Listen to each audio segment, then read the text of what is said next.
suis Élodie, amoureuse de la vie et de ses voyages. Dans ce podcast, je vous partage mes réflexions et mes apprentissages sur la vie et sur le monde, mais également mes expériences et mes visions. Si ce podcast vous plaît, ou si vous pensez qu'il pourrait être utile à quelqu'un d'autre, n'hésitez pas à le liker, le partager et mettre un commentaire pour le soutenir. Bonne écoute!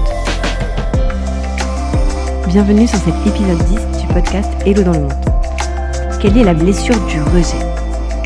Comment se manifeste-t-elle ? Comment mieux vivre avec elle ? Je suis ravie de vous retrouver aujourd'hui sur ce podcast après un petit temps d'arrêt. Oui, je crois que j'avais besoin d'un break avec plein de choses pour pouvoir faire correctement mon travail sur moi-même. Je suis désormais très bien placée pour rentrer encore plus profondément dans le sujet des blessures de l'âme. Alors aujourd'hui, je voudrais parler de la blessure du rejet. Donc selon Lise Bourbeau, qui est thérapeute et autrice du livre Les 5 blessures qui empêchent d'être soi-même, la blessure du rejet, c'est une blessure très profonde car celui qui va en souffrir se sent rejeté dans son être et surtout dans son droit d'exister.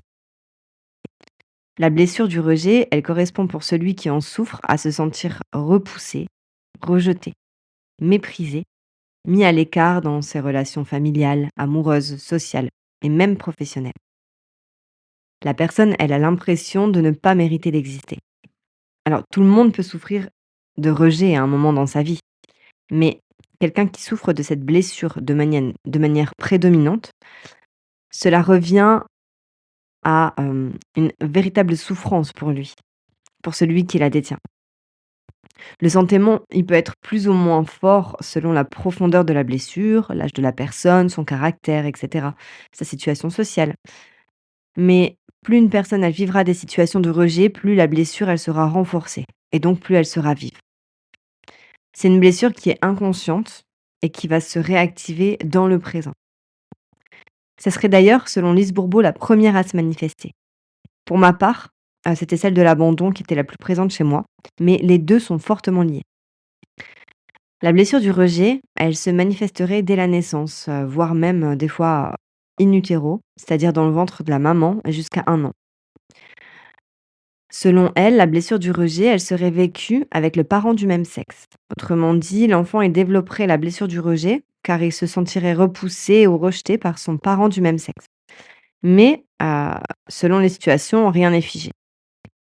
Cette blessure, elle a souvent un lien avec l'angoisse de la séparation lorsque en fait, l'enfant il va prendre conscience qu'il est un individu à part entière. Mais quelles sont les causes ? Donc, les causes, voilà, elles sont pas exhaustives car la blessure, c'est avant tout un sentiment, d'accord ? D'ailleurs, il se peut qu'en fait, l'enfant, il se sente rejeté alors que, la situation, n'était pas du tout intentionnelle de rejeter, la personne. Donc pour que ce soit plus concret, je vais vous donner des petits exemples. Donc, par exemple, un bébé qui a été non désiré, arrivé par accident. Les personnes qui ont subi des maltraitances physiques ou verbales ou des remarques qui ont été désobligeantes. Ça peut être aussi la mort inattendue d'une personne qui est aimée, des parents aussi qui ont peu de temps à consacrer à leur enfant ou qui sont négligents. Toutes ces situations sont des exemples qui peuvent, heu, développer chez l'autre une blessure de rejet. Alors, quel est le masque que va porter la blessure souffrant de la blessure du rejet? Eh bien, c'est le masque du fuyant. Donc, ce sont des comportements qui sont alors dictés par la peur de revivre la blessure du rejet. Pour éviter d'être rejetée, la personne va alors fuir les situations où elle a peur d'être rejetée. Elle va se protéger en fuyant. En agissant ainsi, la personne, elle préfère rejeter les autres plutôt que eux le rejettent lui-même ou ne l'aiment pas. Dans ce comportement, le fuyant, il va avoir une faible estime de lui-même. Il va interpréter les situations, les paroles, les événements, tout le temps sous le prisme de sa blessure. C'est pas du tout objectif et il se sent rejeté alors qu'en réalité, c'est pas forcément le cas. Rappelons-nous-le, c'est son interprétation, sa façon de vivre les choses, son prisme. Il va aussi se sentir incompris, parfois même dans sa propre famille, se sentant seul dans ses pensées. Cela peut amener des relations sociales qui peuvent être difficiles. Il va être sensible aux remarques, il va donc être du coup à la recherche de beaucoup de solitude, car il n'est pas forcément habitué à recevoir beaucoup d'attention et il ne va pas savoir trop quoi en faire. Il est peut-être du coup une personne qui a peu d'amis ou qui parle peu, très solitaire, car il a peur de déranger, de ne pas être intéressant. Mais cela peut également, dépendre de chacun, d'accord? Et à quel point la blessure est présente chez la personne. Par contre, ce que l'on retrouve tout le temps, ce sont les nombreux moyens de fuite tels que le sommeil, les addictions, les jeux, l'alcool, la drogue. C'est une manière pour lui de se couper du monde physique et de s'intéresser davantage à quelque chose de plus spirituel ou intellectuel, mais ou alors simplement de fuir la situation parce qu'il n'a peur, de ne pas savoir assumer ou gérer de lui-même. En fait, il est tellement persuadé qu'il n'est pas assez, qu'il se sent nul, incompétent, qu'il va avoir peur d'être rejeté s'il fait pas les choses correctement. En fait, voilà. Encore une fois, c'est selon son prisme et sa réalité. C'est ce qui nous rapproche, sur un autre point, c'est le fait il est très perfectionniste. Il se force à atteindre tout le temps la perfection de ce qu'il fait pour éviter le rejet des autres. Il pense que être parfait, ça va lui permettre de compenser son sentiment d'être nul. Hem Et du coup, cette façon, hem, il va, du coup, développer tout ça, heu, pour éviter d'être rejeté encore une nouvelle fois. Il va avoir aussi également cette peur d'être rejeté s'il n'a pas agi ou fait les choses parfaitement.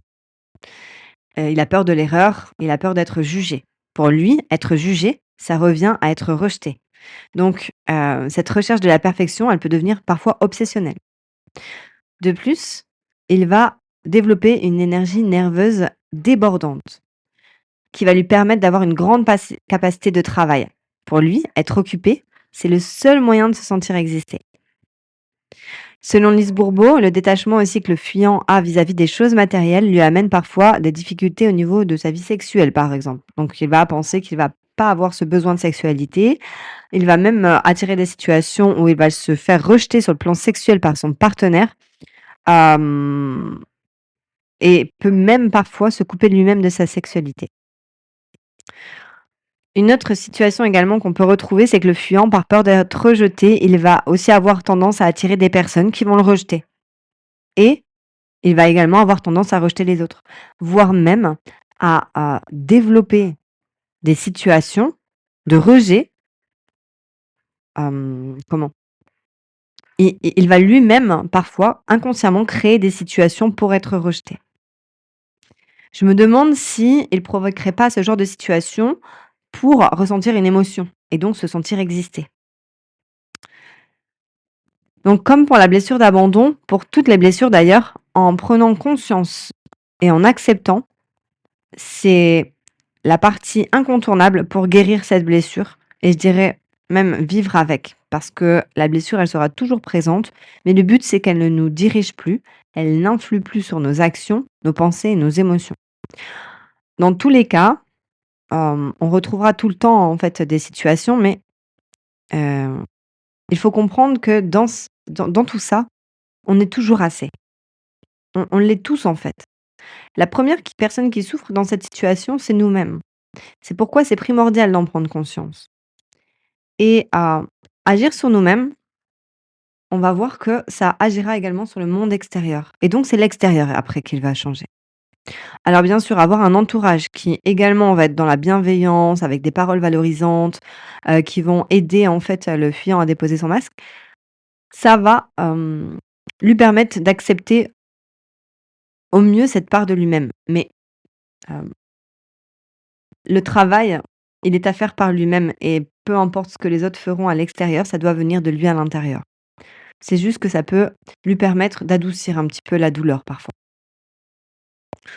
Dans tous les cas, il ne faut pas croire que nous sommes les seuls sur terre à ressentir ces émotions, hommes ou femmes, hein. Tout le monde a des blessures, tout le monde et tout le monde les vit avec un pourcentage différent.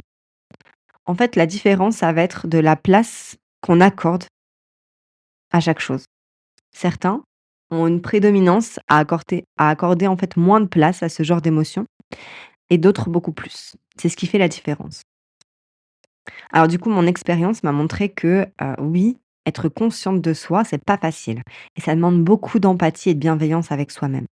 Mais derrière cette période qui peut être très difficile pour certains, il y a une paix intérieure qui vous attend de manière inconditionnelle.